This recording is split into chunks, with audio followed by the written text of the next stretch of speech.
Hello बच्चों, चलिए प्रश्न देखते हैं। द्वार कोशिकाएं रंध्र के खुलने व बंद होने को किस प्रकार नियंत्रित करती हैं।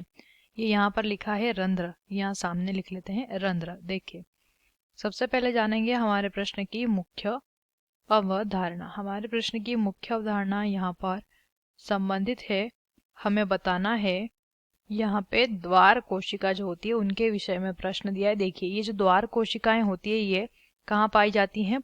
जो पत्तियों पर उपस्थित रंध्र होते हैं। कहाँ पाए जाते हैं रंध्र? पत्तियों पर उपस्थित होते हैं रंध्र। इन्हें स्ट्रोमेटा भी कहते हैं। इन रंध्रों के अंदर मौजूद होती है द्वार कोशिका, जिस द्वार कोशिका को रक्षक कोशिका, गार्ड सेल भी कहते हैं। यही क्या होती है?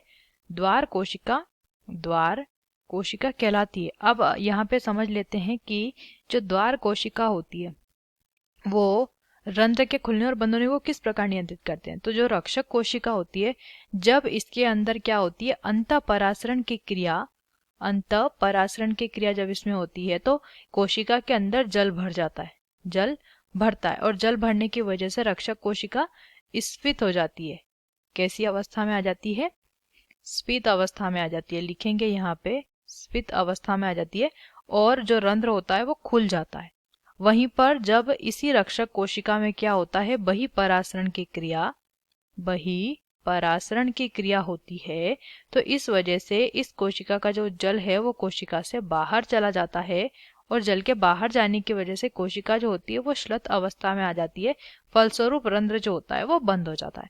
इस प्रकार रंध्र के खुलने और बंद होने का नियंत्रण होता है। आशा करते हैं आपको इस प्रश्न का उत्तर समझ आया होगा। धन्यवाद।